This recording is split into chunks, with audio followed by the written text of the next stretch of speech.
It's hard to describe it. Like the first week, you know, I went from being manically active to try to adjust everything to breaking down crying. Like, sorry. Yeah, so the shift has been, how do you keep the farm going?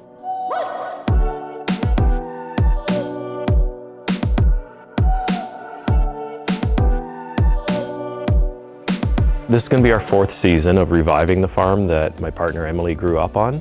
Our first 3 seasons we really focused in on like developing relationships with people at farmers markets. It's actually where you find a lot of the chefs that are interested in your food as well. We had a growing number of restaurants that we were supplying, everything from like neighborhood coffee shops to some of the more like higher end upscale ones. Yeah, that was our entire plan before the world changed, was to supply more restaurants. I was out on deliveries to restaurants that I realized, whoa, like I don't think anybody knew exactly how it was going to hit North America yet. But when you've got 2 major sports franchises like saying we're shutting it down, you go, this is serious, it's gonna get much more serious. And I realized basically in 48 hours that I'd lost 95% of my farm's business. It wasn't until the end of the weekend that the full brunt of like my entire plan for the year and potentially like the potential to actually lose the farm was real.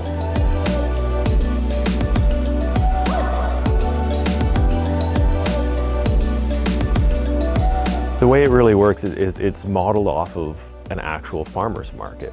You can connect directly with the people that are growing and making your food to ask questions. The online market, the virtual farmer's market, is also open from a certain time to a certain time. So from noon on Thursdays to midnight on Sunday is when people can shop and buy their groceries for that week. After that, it closes. Like you can't do anything on our website when it closes.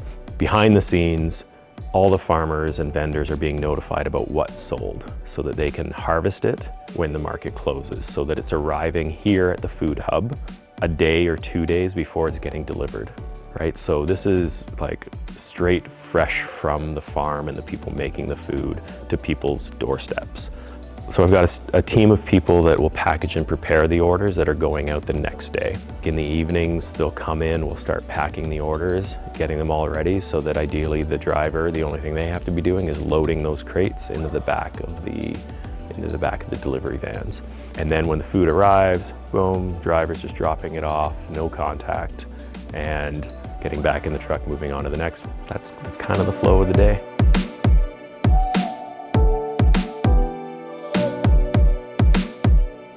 The demand for it just is phenomenal. Like we really just thought it was gonna be like out of my existing relationships, and then it quickly became much bigger than that.